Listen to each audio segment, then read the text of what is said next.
여러분, 말씀은 살았고 운동력이고 능력이 있습니다. 할렐루야. 말씀이 우리 영혼 가운데 있을 때에, 말씀이 우리 영혼을 사로잡을 때 새로운 역사, 변화의 역사, 능력의 역사가 일어나는 것입니다. 여러분, 말씀이 능력인 줄 믿습니다. 이 시간에 우리가 함께 말씀을 읽을 때에 여러분, 주님을 기대하는 마음으로 18절에서부터 오늘 창세기 2장의 말씀을 가지고 나눌 텐데요, 18절에서 25절까지의 말씀을 저와 함께 같이 교독하도록 하겠습니다. 21절부터 25절까지 말씀 저와 함께 교독하겠습니다. 여호와 하나님께서 아담을 깊은 잠에 빠지게 하시니 그가 잠들었습니다. 하나님께서 그의 갈비뼈 하나를 취하시고 살로 대신 채우셨습니다.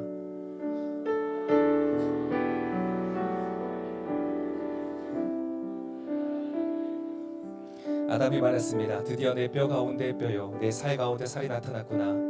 이가 남자에게서 취하였으니 여자라고 불릴 것이다.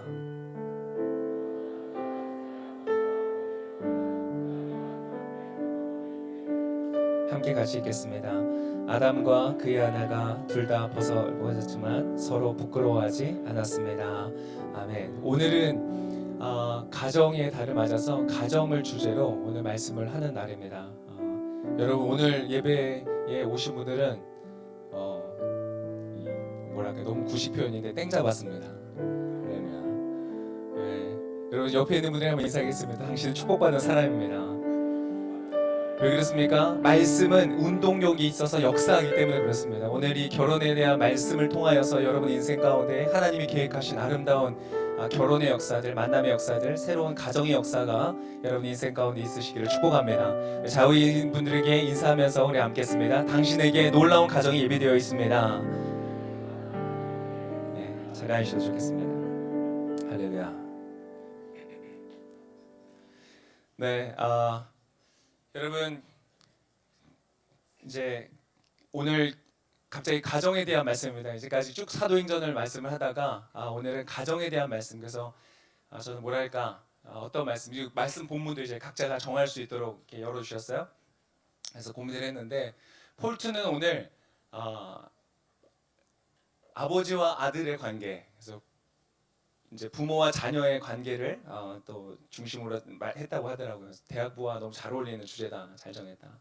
저는 뭐랄까, 가정에 대해서 무엇을 말할까 하다가 여러분의 대화의 그 플러스를 따라가기로 했습니다. 기승전 결혼. 그래서 오늘 저도 그 흐름을 타고 결혼에 대해서 중요한 우리 인생의 주제, 결혼에 대해서 여러분 같이 말씀을 나누기로 합니다. 말씀을 통하여서 여러분, 아마 결혼에 관한 말씀을 너무 많이 들어서 이제는 이제 더 이상 이것은 나와 상관없는 말씀이다 이렇게 생각하는 분이 있을지 모르겠어요. 그러나 여러분, 두려워하지 마십시오. 하나님의 때는 여러분의 인생 가운데 가장 좋은 때에 허락되어지는 것을 믿으시기를 축복합니다. 그리고 언제 역사가 일어나는가? 하나님의 말씀이 선포되어지고 언약이 신뢰가 되어지고 믿어질 때에 역사가 일어나는 것입니다. 여러분, 오늘 주님의 말씀에 아멘으로 화답하고 여러분의 것으로 삼으실 수 있기를 축복합니다. 열매를 맺는 씨앗은 어떠한 씨앗인가? 땅이 품고 있는 씨앗입니다. 길가에 떨어져 있는 그 말씀의 씨앗은 사단이 빼앗아가 버렸죠. 돌적방, 나의 생각, 나의 경험, 나의 것들이 가득 차 있는 마음밭에는 뿌리가 깊지 않아서 해가 뜨고 고난이 오면 금방 사라져 버립니다. 은혜는 받았지만 열매가 없는 것이죠. 그러나 어떤 씨앗이 열매를 맺는가? 마음속 깊이 새겨져서 그것이 뿌리를 내리고 품고 있을 때, 그것이 내 마음속에 살아있을 때에, 그 생명력이 있을 때에 열매를 맺는 것입니다. 여러분, 그런 열매 맺는 말씀 되실 수 있기를 축복합니다. 1980년대의 평균으로 보면 결혼에 하는 평균 나이대가 형제는 25살, 자매는 22살. 오 마이 갓. 어떻게 22살에 결혼을 했을까? 저희 와이프는 23살에 결혼했습니다. 네. 헐? 헐 나오세요. 네.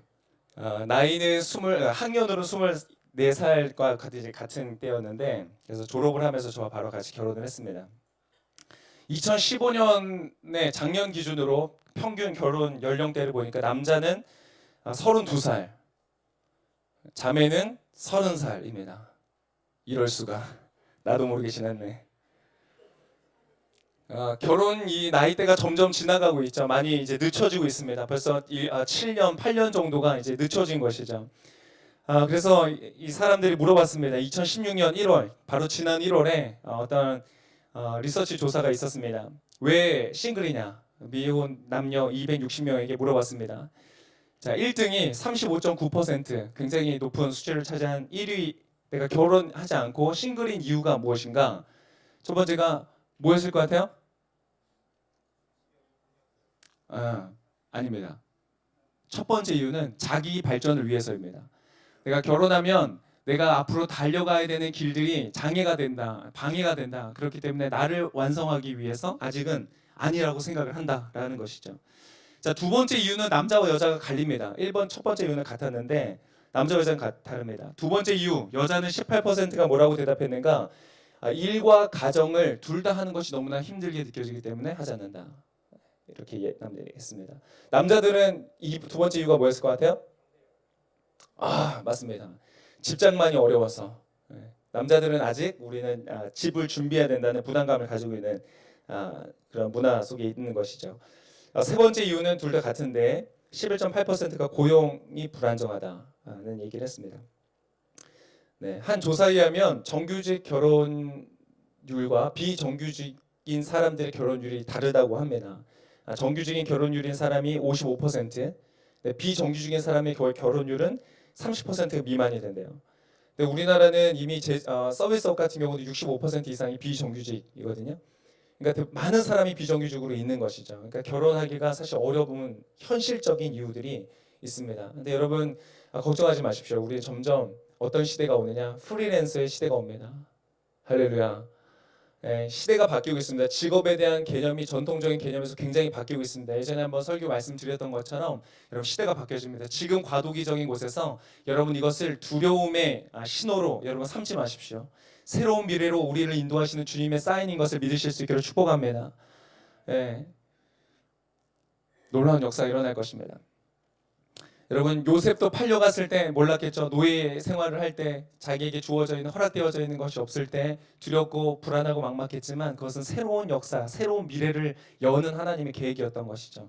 여러분 지금 현재 여러분이 처해 있는 상황이 아무런 의미도 목적도 없이 우연히 어떻게 운이 없어서 나의 인생 가운데 어려운 시기를 만났다고 생각하지 마십시오. 새로운 역사를 이루시는 하나님의 터전인 것을 믿으시기를 축복합니다.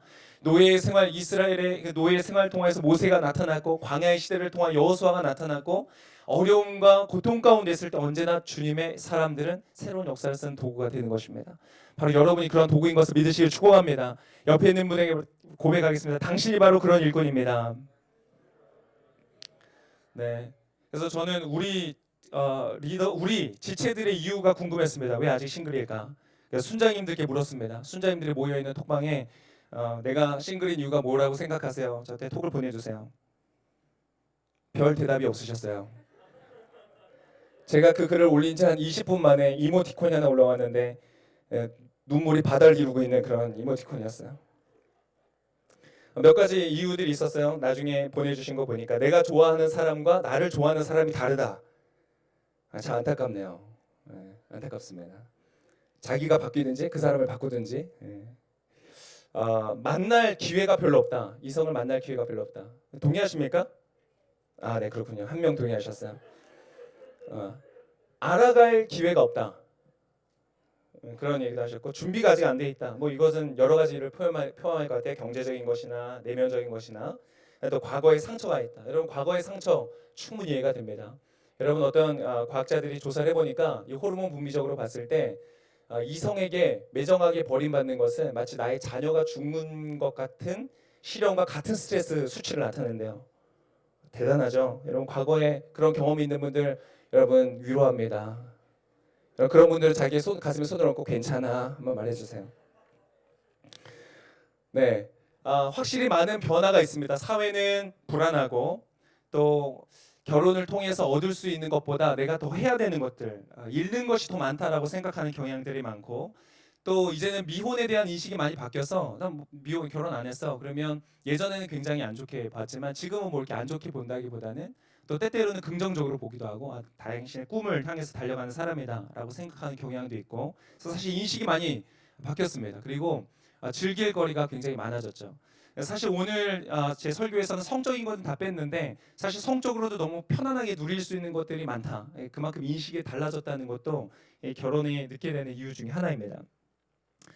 그래서 심지어는 여러분 미국이나 유럽 같은 경우에서는 더 이상 결혼 제도라는 것은 굉장히 구시대적인 제도라고 인식하고 말하는 사람들도 생겼습니다. 결혼 제도라는 것이 필요가 없다라고 말하는 것이죠. 우리나라도 간통법이 폐지가 되면서 아마 그런 시대로 점점 가고 있는 것은 아닌가 이런 시대가 생각이 듭니다. 10년, 20년이 지나면 아마 우리도 결혼 제도라는 건 필요 없다라고 말하는 시대가 될지 모르겠습니다. 여러분 그런데 그러면 결혼이 무엇일까요? 결혼이라는 것이 무엇인지에 대해서 그래서 오늘 말씀을 통해서 결혼이라는 게 뭔가, 결혼이라는 것은 도대체 무슨 의미가, 반드시 해야만 하는 것인가, 하면 좋은 것인가, 이런 이야기들을 좀 나눠보고 싶습니다. 자, 오늘 아까 읽었던 본문 말씀에 보면은 창세기 2장입니다. 창세기 2장은 어디에 있는 거죠? 창세기 1장 다음에 있는 거죠. 무슨 말이냐? 성경이 시작하고 나서 바로 두 번째 장에 인간에 관하여 첫 번째 나오는 것이 바로 결혼이라는 제도라는 것이야.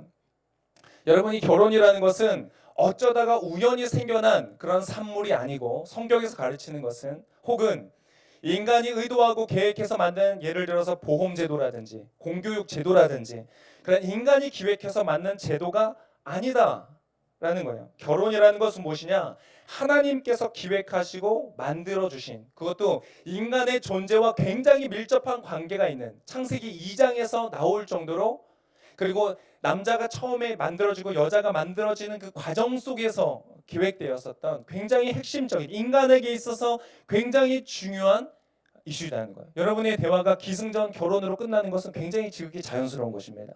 할렐루야. 언제나 결혼으로 그 대화를 끝내는 사람을 향하여서 여러분 이상하게 생각하시면 안 돼요. 굉장히 자연스러운 현상이다. 옆에 있는 분에게 말해주세요. 넌 자연스러운 거야. 여러분, 하나님이 만드신 세상을 보니까 얼마나 아름다운지요. 제가 지난주에 해외에 일이 있어가지고 이렇게 교회의 부름을 받고 나갔다 왔습니다. 나갔다 오고 비행기를 타고 왔어요. 그래서 어제 밤에 도착했어요. 비행기를 타고 오는데 아침에 출발해서 밤에 도착했어요. 오면서 이 하늘을 봤어요. 너무 아름다운 거예요. 아침은 아침대로, 오후는 오후대로, 저녁은 저녁대로, 밤은 밤대로 너무 아름다운 거예요. 그 찬란한 햇살이 시시각각 변하는 거죠. 그리고 그 밑에 펼쳐져 있는 구름은 그 빛을 받아서 그 색깔을 변하면서 아름답게 흘러가는 모습들이 너무 아름다운 거예요. 여러분, 세상이 너무 아름답지 않습니까? 죄송해요. 마음이 강박하신 분들 앞에. 그리고 하나님이 창조하신 세상은 얼마나 아름다운지 하나님께서도 그것을 보시면서 뭐라고 하셨는가? 창조하시고 나서 그것을 감상하시면서 너무나 좋으셔서 감탄하셨어요. 세상을 지으신 것을 보시니 좋았더라 말씀하시는 거예요. 그런데 여러분, 이 아름다운 세상, 이 빛만 해도 너무나 아름답고 공기만 해도 얼마나 그 안에 보이진 않지만 아름다운 것들 구성을 해놓으셨는지, 하나님께서 섬세하게 모든 것 하나를 다 만드셨는데, 근데 그 중에서도 특별하게 지은 존재가 바로 인간이다. 다른 거는 그냥 말로 하셨어요. 빛이 있으라. 물론 그 안에 굉장한 지식과 지혜가 담겨 있었죠. 그런데 인간은 생겨날지어다 이렇게 해서 만들어지지 않았어요. 계획하셨어요. 우리가 삼위의 하나님께서 함께 회의하시는 거예요. 우리가 우리의 형상을 따라 우리의 모습을 닮은 사람을 만들자. 그래서 회의를 하시는 거예요. 인간은 회의의 결과로 나온 거예요. 얼마나 아름답게 만드셨는지 모르겠어요. 그래서 다른 것들은요, 완전한 무에서부터 창조했는데 인간만큼은 모델이 있었어요. 인간을 만들기 위한 모델이 있었어요. 모델이 뭐예요? 하나님이셨어요. 당신의 모습을 따라, 신의 모습을 따라 지어진 거예요. 그래서 우리는 서로를 바라보면 그 안에 하나님을 볼 수 있는 거예요. 갑자기 설교가 신뢰가 안 되면서 옆에 있는 분 한번 보시겠어요? 하나님의 모습이 보이죠? 할렐루야. 보이는 거예요. 그렇게. 근데 여러분 보세요. 이 세상을 그렇게 아름답게 만드셨고 그 안에서도 사람이라는 존재는 특별한 계획을 가지고 너무나 아름답고 섬세하게, 인간이라는 존재가 지금도 아무리 연구를 해도 뇌가 어떻게 생겼는지, 어떻게 구조를 하는지 아직도 기초 단계밖에 갈 수 없는 이 너무나 아름다운 완벽한 인간을 하나님께서 지으셨는데, 놀라운 사실은 창세기 2장에 모든 것이 좋았더라라고 창조가 끝났음에도 불구하고 인간을 보시면서 이렇게 말씀하시는 거예요. 18절의 말씀인데 오늘 본문에 읽지 않았지만 같이 읽어보겠습니다. 창세기 2장 18절의 말씀 시작.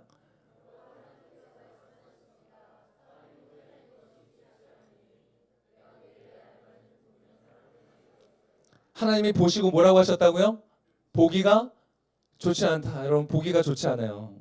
옆에 있는 분에게 한번 말해주세요. 보기가 좋지 않아. 지으신 모든 것이 좋았는데, 하나님이 만드신 모든 것이 완벽했는데 단 한 가지가 하나님 보시기에 좋지가 않았다. 무엇인가? 사람이 혼자 있는 것이 좋지 않았다. 무슨 말일까요? 하나님께서 사람이 있는 것을 보시면서 우리의 모습을 따라 사람이라는 존재를 만들었는데 더 좋은 생각이 난 거예요. 사람을 보시면서 하나님은 더 좋은 아이디어가 생겨난 거예요. 내가 더 좋은 아이디어가 생각났으니까 그 전에 있던 것은 덜 좋은 것이죠. 더 좋은 아이디어를 실천한 것이에요. 여러분, 무엇이 하나님의 아이디어인가? 따라하겠습니다. 함께 있게 하자.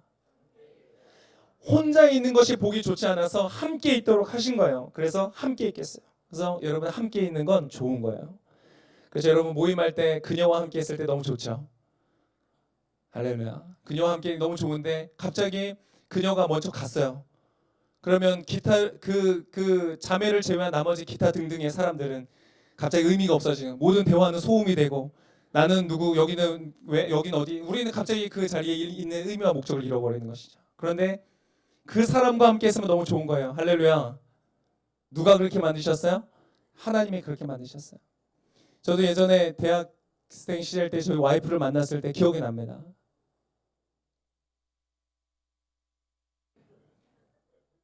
나중에 얘기해 드릴게요. 비밀로 해놔야지. 수련회 때 말씀드리겠습니다. 할렐루야. 수련회 오세요. 그게 너무 좋은 거죠. 왜 그런가? 그것은 하나님이 그렇게 만드셨기 때문에. 왜요? 하나님은 함께 있는 것을 아시는 분이세요. 함께 있음의 기쁨을 아시는 분이세요. 왜요? 하나님은 어떤 하나님? 하나님의 속성 중에 가장 아름다운 속성은 삼위일체의 하나님이다. 그분은 삼위, 세 분이시지만 일체 하나이시다라는 거예요. 그 연합의 기쁨을 아시는 거예요. 그래서 하나님께서 오늘 사람을 만드시고 남자와 여자를 만드시고 어떻게 되게 하셨는가? 24절의 말씀이에요. 24절의 말씀을 한번 같이 읽겠습니다. 시작.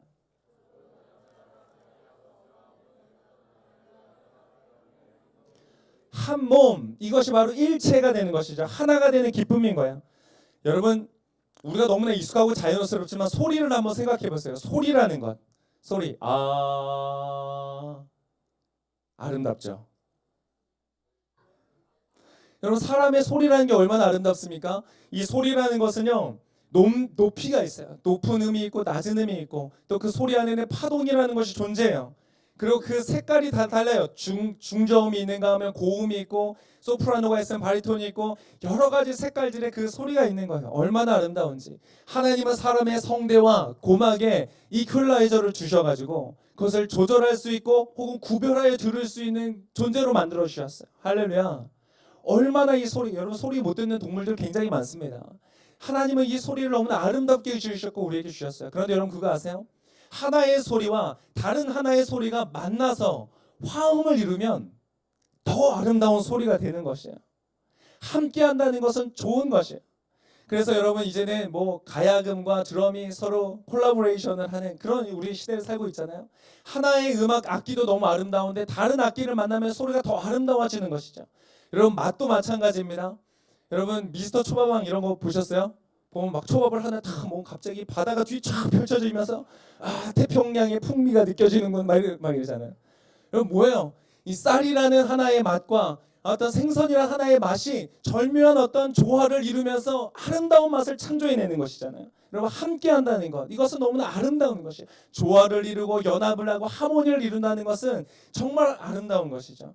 여러분 그런데 인간을 어떠한 존재로 만드셨는가? 하나 되는 존재, 화음을 이루는 존재, 연합하는 존재로 인간을 만드셨다는 거예요. 할렐루야. 그래서 인간은 그 연합됨, 하나됨의 그 기쁨과 그 뭐랄까요, 쾌락을 느낄 수 있는 그런 존재로 만들었다는 것을. 하나가 된다는 것은 너무나 좋은 것이에요. 근데 오늘 말씀에 보면 아까 뭐라고 했는가? 25절의 말씀에 보면 이렇게 돼 있어요. 아담과 아내가 둘 다 벌거벗었지만 서로 어떻게 하지 않았다고요? 부끄러워하지 않았다. 부끄럽지 않았다는 말은 무엇인가? 벌거벗었지만 부끄러워하지 않았다는 것은 완전한 연합을 말하는 것이에요. 조금의 틈도 없는, 갈라짐도 없는, 균열도 분열도 없는 완전한 하나됨. 그것이 있을 때 여러분 그 기쁨이 얼마나 컸을까요? 여러분 성적인 쾌락이 굉장히 강도가 셉니다. 그래서 성적인 만족도가 있을 때 그것은 마치 마약의 수십 배와 같다도 이렇게 표현을 합니다. 그 쾌락은 어디서부터 오는가? 여러분 영적인 연합에서부터 오는 거예요. 하나됨에서 오는 거예요. 근데 여러분 왜 혼전 성관계라든지 여러 가지 이 시대의 자유한 성이 문제가 되는가? 이 영적이고 내적이고 인격적인 연합이 없이 육체적인 연합만 있기 때문에 그런 것이에요. 그건 굉장히 불구와 같은 거예요. 장애와 같은 것이에요. 온전한 것이 아니거든요. 그래서 하나님은 남자와 여자가 부끄러움이 없이 하나가 되라. 완전한 연합을 이루라라고 하는 거예요. 여러분 그런 연합을 이루시길 축복합니다. 옆에 있는 분에게 축복해 주세요. 그러한 연합을 이룰지어다. 그래서 남자가 여자를 보면서 뭐라고 반응했어요? 내 살 중에 살이요, 내 뼈 중에 뼈다. 노래를 하잖아요. 최초의 노래가 창세기 2장에 아담으로부터 나오는 것이에요. 여러분 서로 배우자에게 이러한 고백을 할 수 있는 여러분 되시길 축복합니다. 이거 원수 이러면 안 돼요. 하나님의 계획은 그게 아니에요. 근데 여러분 아세요? 그분은 기획만 하신 게 아니에요. 계획만 하신 게 아니에요. 우리가 일 처리를 하다 보면 기획 단계가 있죠. 막 기획을 해요. 그리고 그 일을 실행할 때 어떻게 하냐면 보통 밑에 있는 사람들에게 맡깁니다. 저도 같이 하다 보면 우리 전도사님과 동역할 때 어떤 일들은 여기까지 같이 계획한 다음에 자 여기서부터는 전도사님이 맡아주세요. 맡겨요. 근데 정말로 중요한 거 맡길 수 없는 일들이 있어요. 그런 거는 기획도 했지만 실행도 제가 합니다. 근데 오늘 이 말씀에 보니까 어떻게 되는가? 하나님은 결혼의 기획자일 뿐 아니라 집행자이기도 하신 거예요. 얼마나 이 일이 중요하면 하나님께서 본인이 직접 움직이시는 거예요. 어디에 나오는가? 여러분 21절부터 우리가 읽었는데 보면 뼈를 취하여서 아담을 잠을 자게 하고 여러분 하나님이 재우실 때 자야 됩니다. 할렐루야. 재우신 다음에 뼈를 취해서 여인을 만들고 어떻게 했는가? 22절에 보면 이렇게 나와 있습니다. 22절의 말씀을 같이 함께 읽겠습니다. 시작.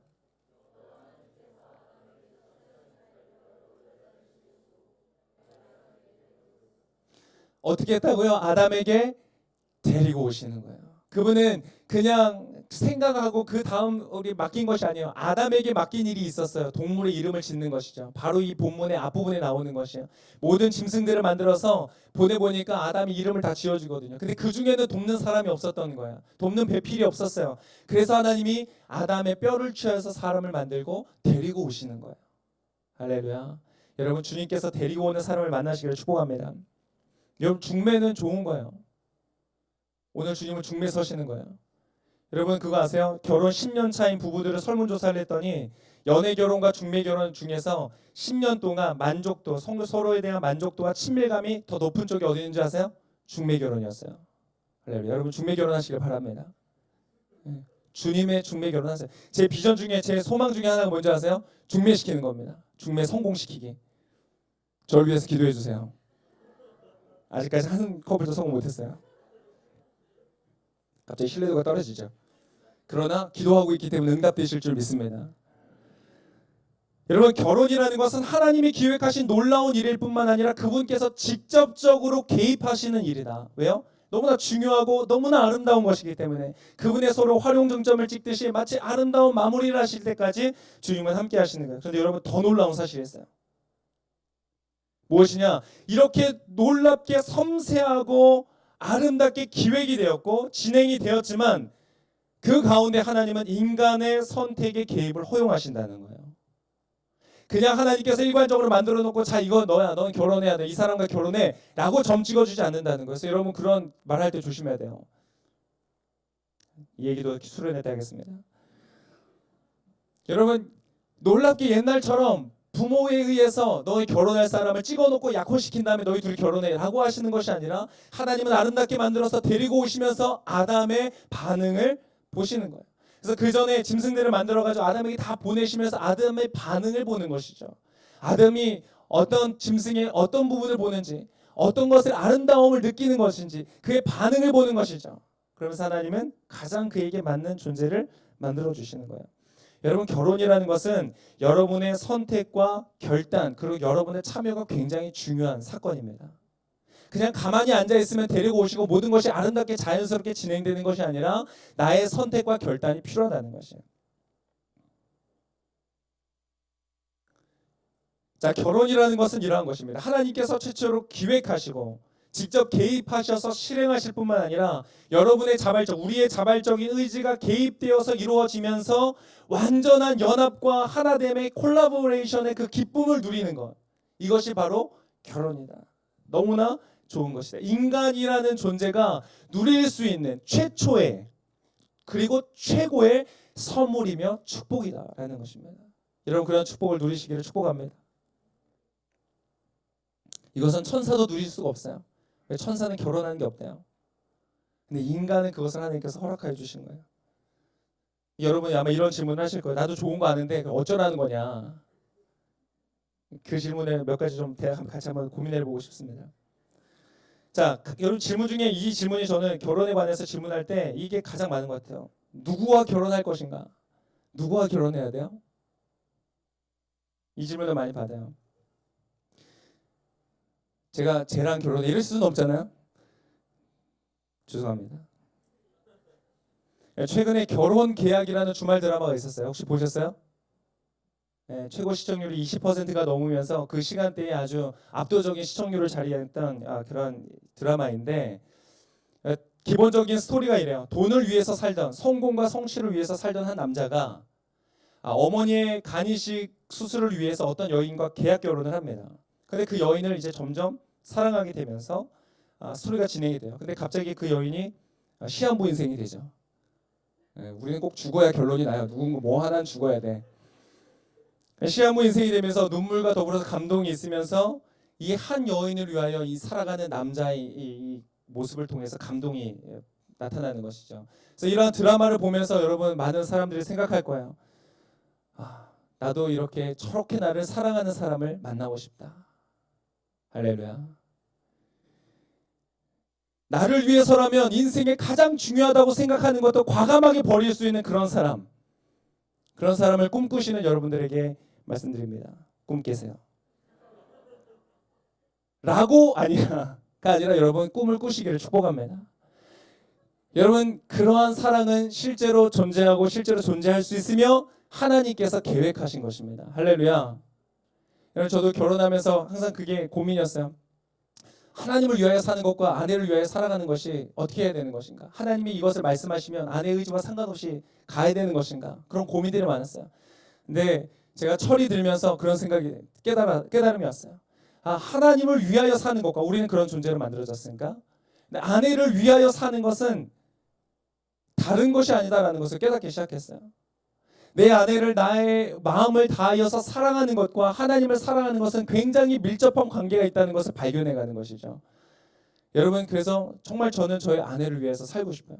저의 아내의 만족을 위해서 행복을 위해서 저희 아내가 이 얘기를 들으면 당신이 이렇게 말할지도 모르겠지만 정말로 저의 아내를 저의 마음에 저의 생명을 다해서 사랑하고 싶어요. 여러분 그러한 관계가 가능한 것이죠. 여러분 그러한 사랑을 받으시길 축복합니다. 옆에 있는 분에게 한번 말씀해 주세요. 당신은 그럴 만한 자격이 있습니다. 한 번 더 말하시겠어요? 나도 그럴 만한 자격이 있습니다. 그런 사람이. 여러분 그런데 한 가지만 기억하세요. 여러분 그런 사랑을 꿈꾸세요. 정말 나를 위하여 살아가는 그 사람을 위해서 꿈꾸세요.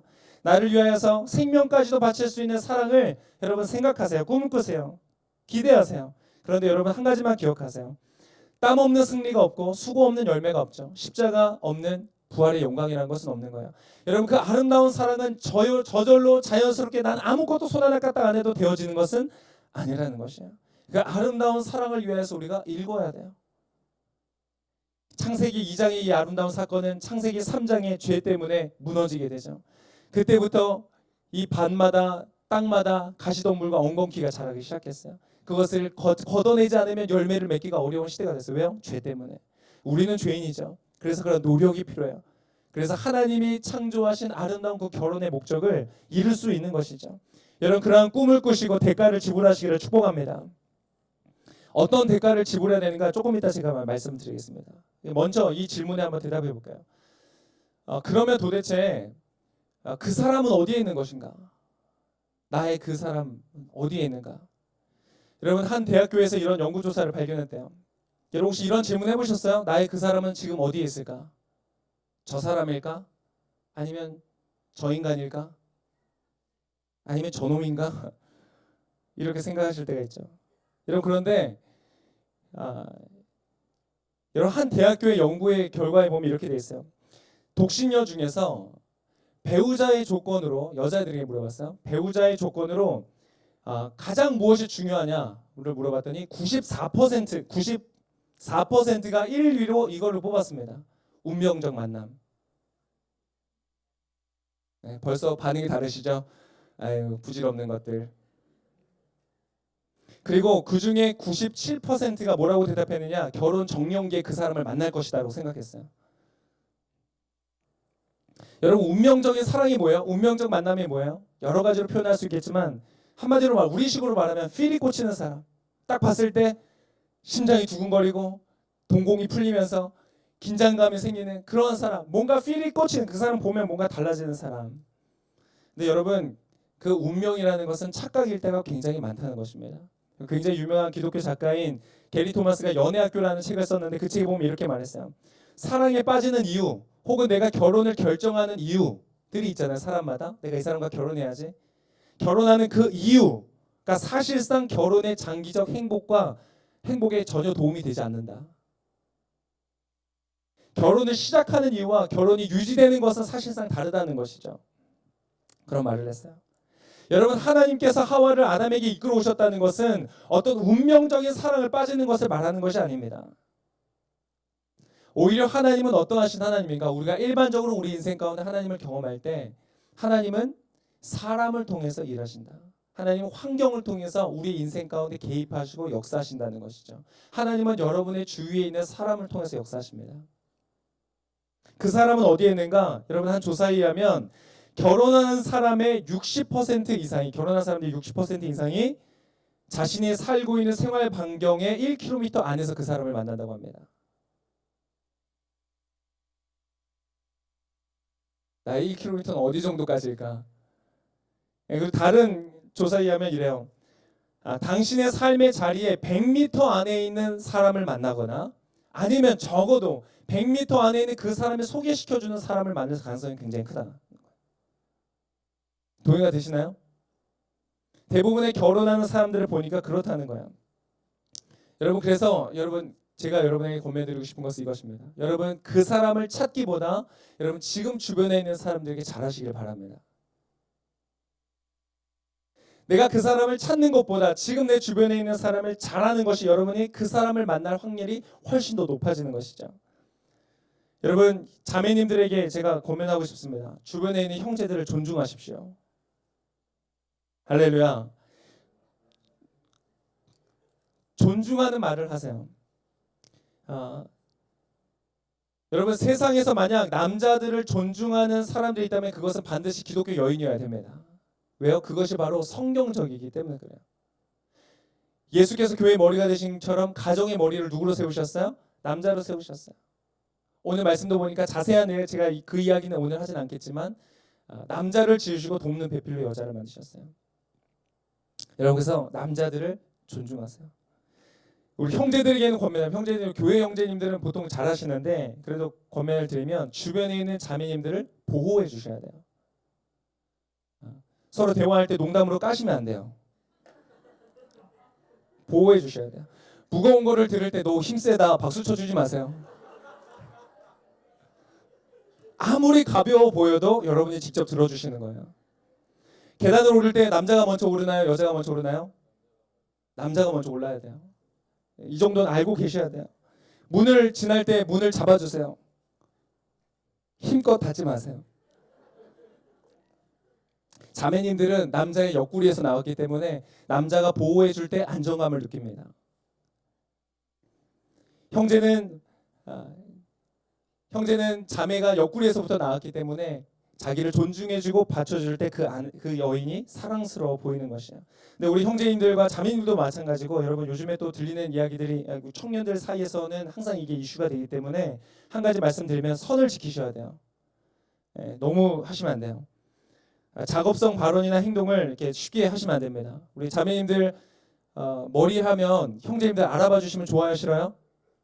네, 때때로는 싫은 남자도 있지만 대부분 좋죠. 그래서 형제님들 자매가 머리하고 왔으면 한마디 해주세요. 머리 잘 됐네. 그 정도면 되는 거예요. 야, 너 정말 아름다워 보인다. 우리 순모임이 환해지는 것 같아. 이런 말 하지 마세요. 뭔가 자매가 듣고 집에 가서 다시 생각하게 하는 그런 말 하지 마세요. 자꾸 생각하게 하지 마세요. 불필요한 오해는 사지 않도록 하는 것이 스스로를 또 보호하는 일이기도 한 것이에요. 그래서 여러분 관심 있는 사람이 생기면 오랫동안 지켜보는 것이에요. 근데 여러분 지켜보다가 이 사람이다 라는 생각이 들면 이 사람 정말 좋은 사람이다. 하나님이 인도해 주시는 것 같다 라고 생각이 들면 어떻게 해야 되는가? 따라해보세요. 움직여야 된다. 너무 많은 사람들이 익은 감 떨어지기를 기다리는 사람들이 있어요. 근데 그거 아니, 움직여야 돼요. 여러분 아까 게리 토마스라는 분은 이렇게까지 고민을 합니다. 운동하는 장소라도 바꿔라. 네가 있는 자리를 바꿔서라도 사람들을 만나라는 것이죠. 움직이라는 것이에요. 여러분 한 미국 심리학자가 실험을 했어요. 재밌는 실험을 했는데 대학교 졸업 사진을 갖고 와서 거기서 무작위로 평범한 얼굴들을 다 출연했어요. 그리고 10장을 골랐습니다. 10장을 골라서 실험 대상자들을 데려다 놓고 이 10장을 차례차례 보여주는 것이에요. 그냥 평범한 얼굴들이에요. 근데 이 2장씩을 계속 보여주는데 이 횟수를 다르게 했어요. 어떤 사진은 한 번 보여줬고 어떤 사진은 5번, 어떤 사진은 10번, 어떤 사진은 25번을 보여줬어요. 그래서 놀라운 결과가 나타났어요. 많이 본 사람에게 호감도를 느끼더라는 거예요. 많이 볼수록 호감도가 올라간다. 여러분의 얼굴을 자주 비추시기를 축복합니다. 움직이셔야 돼요. 아울리치 같이 갑시다. 할렐루야. 수련회 오세요. 같은 조가 되기를 기도하세요. 주님 들으세요. 할렐루야. 여러분들 움직일 때 여러분 한 가지 기억해 주셔야 되는 것은 형제의 접근법과 자매의 접근법은 일반적으로 다 모두 다 그런 건 아니에요. 그러나 일반적으로 다르대요. 형제는 액티브 어그레시브가 필요하대요. 굉장히 적극적이면서 공격적인 것이 필요한 거예요. 자매는 어떤 것이 필요한가? 패시브 어그레시브가 필요하대요. 자매도 역시 공격적이어야 돼요. 그런데 수동적인 공격성이라는 거예요. 수줍어하는 듯한 공격이라는 것이죠. 어쨌든 간에 공격적인 접근이 필요하다는 거예요. 여러분 요셉이 유혹을 이긴 것은 보디발이 접근법이 틀렸기 때문이라는 소리가 있어요. 자매가 액티브 어그레시브를 했거든요. 옷을 붙잡으면서 가지 말라고 했어요. 여러분 지혜로운 접근법이 있으시길 축복합니다. 여러분 너무 평범한 얘기 하나 또 드릴게요. 자매님들 아마 싫어하실 수도 있어요. 자매님들에게 물어봤어요. 어떤 형제가 좋으십니까? 물어봤어요. 10대의 자매들이 물어봤어요. 그때 어떤 형제를 좋아하는지 아세요? 스포츠에 능하고 춤을 잘 추는 오빠가 좋대요. 20대한테 물어봤어요. 여러분 20대 때 어떤 사람 좋아했어요? 똑똑한 명문대 오빠가 좋았대요. 지적인 수준이 있고 성실함이 보장되는 그런 스타일이 좋대요. 30대가 되니까 어떤 형제가 좋냐고 물어봤어요. 돈 많고 차 있는 형제가 좋대요. 40대 어떤 형제가 좋습니까? 소지섭이 좋대요. 50대 자매들에게 물어봤어요. 어떤 형제가 좋아요? 아들이 좋대요. 그래서 아들 여자친구가 밉대요. 무서워요? 여러분 그러지 않으시면 돼요. 할렐루야. 형제들에게 물어봤어요. 10대 형제들이 어떤 자매가 좋아요? 예쁜 자매가 좋아요. 20대 형제는 예쁜 자매가 좋아요. 60대 형제들에게 물어봤어요? 조금 달라요. 고운 자매가 좋대요. 여러분 자매님들에게 권합니다. 여러분의 매력을 발견하십시오. 할렐루야. 외적 매력을 발견하시고 그 매력을 가꾸시고 그 매력에 건강한 자신감을 가지시기를 축복합니다. 그것이 형제의 마음을 여는 굉장히 중요한 요소 중 하나입니다. 그러나 형제들에게도 동시에 고민합니다. 어떤 이 기독교 저자가 이렇게 말했어요. 형제들이요. 여자의 몸은 성품보다 훨씬 빨리 변합니다.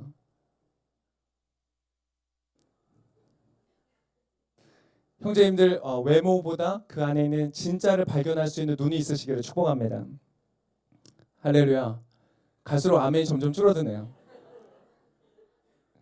여러분 그 사람을 찾기 전에 저는 지금부터 이 자리에서부터 여러분에게 고민을 드리고 싶습니다. 그 사람을 찾고 그 사람을 만나기 이전에 지금부터 여러분 기도를 한번 시작해 보세요. 혹시 여러분 조건을 두고 기도하는 분들이 계시나요? 1번 키 186, 예. 기도의 제목 중에 가장 많은 게 그거래요. 키. 2번. 여러분 조건 가지고 기도하는 거 괜찮습니다. 제가 아는 한 온누리교회 집사님이 있어요. 너무너무 행복하게 사시는 분이에요. 그 여자분이 기도하시는 분인데 기도하기 전에 그 만나기 전에 10가지를 두고 기도했었대요. 남자를 만났는데 그 10가지가 다 있었대요. 할렐루야. 도대체 어떤 10가지였는지 모르겠어요. 그런데 그 10가지가 다 있었다는 것은 그분은 지금 너무나 행복하게 살아요. 근데 여러분에게 말씀드리고 싶어요. 조건을 위해서 기도한다면 여러분 그거 좋습니다. 그런데 그 조건에 대해서 여러분 열어놓으세요. 기도하는 가운데 하나님의 감동을 주시고 메시지를 통해서 말씀을 주실 때 그것을 바꾸실 수 있는 여러분 되시길 바랍니다. 저희 누나가 있었는데 저희 누나가 굉장히 나이가 들 때까지 연애를 한번 못했어요. 그래서 참 이 여자 어떻게 하지? 어떻게 누가 데려갈까? 굉장히 걱정을 많이 하고 있었어요. 근데 어느 날 저희 누나가 있던 교회 목사님이 어떤 형제를 소개시켜 준 거예요. 이 목사님이 시드니에 있는 호주에 있는 어떤 목사님과 친분이 있는데 서로 자랑을 했다는 거야. 우리 훌륭한 자매가 있다. 우리 훌륭한 형제가 있다. 우리 서로 한번 소개시켜 줘 보자. 이래서 사진이 왔습니다.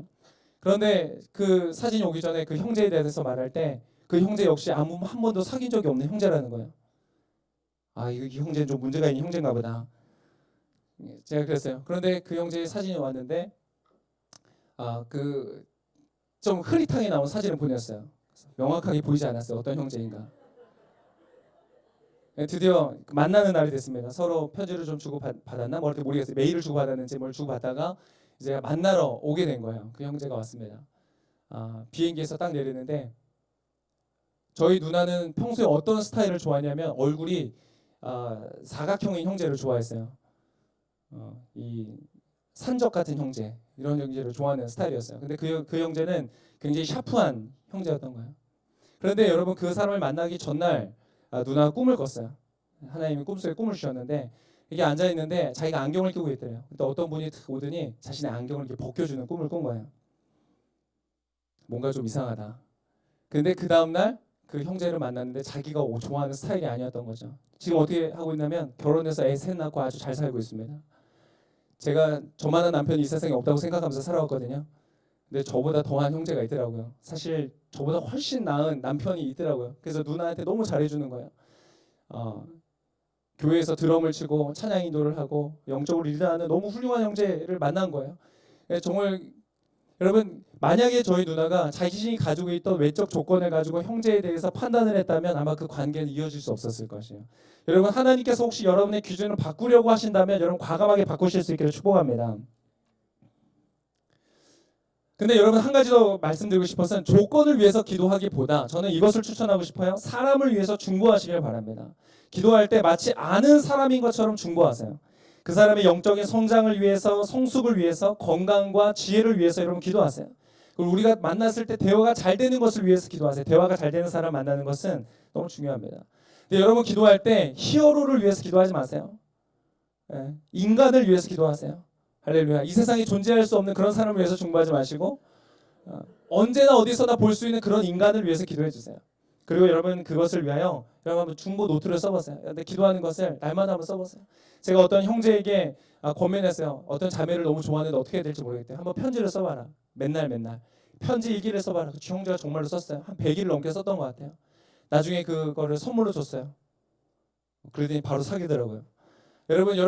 여러분의 사람을, 여러분의 그 사람을 위해서 여러분 기도 노트를 한번 써보세요. 아는 사람인 것처럼. 그리고 그 사람을 만나서 결혼하고 결혼한 첫날 그 사람에게 선물로 한번 줘보세요. 굉장한 감동이 있을 것이에요.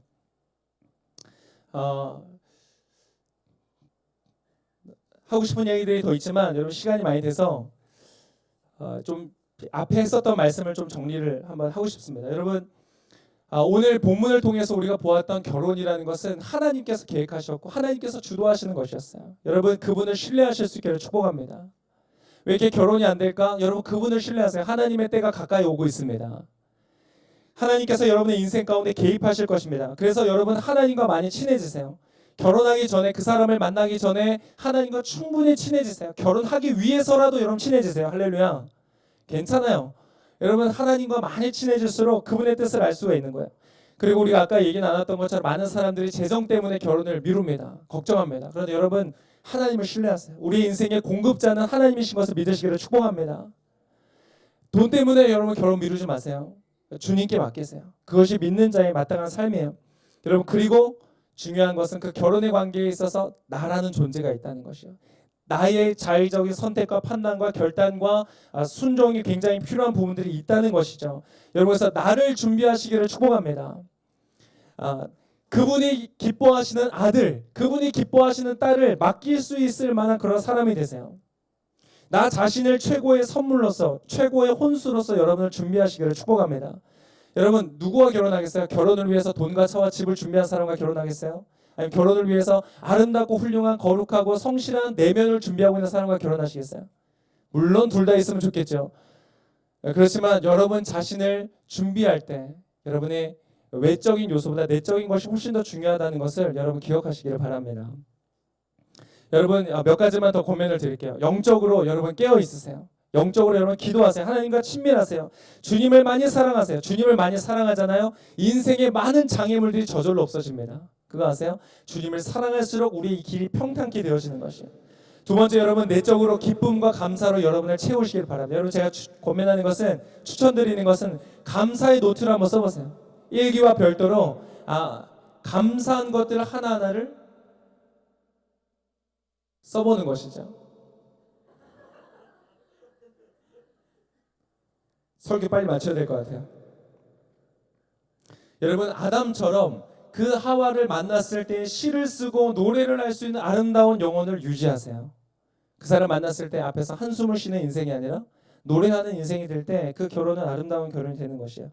여러분, 육체적으로 권면합니다. 여러분의 건강한 삶의 스타일을 유지하십시오. 물 많이 마시세요.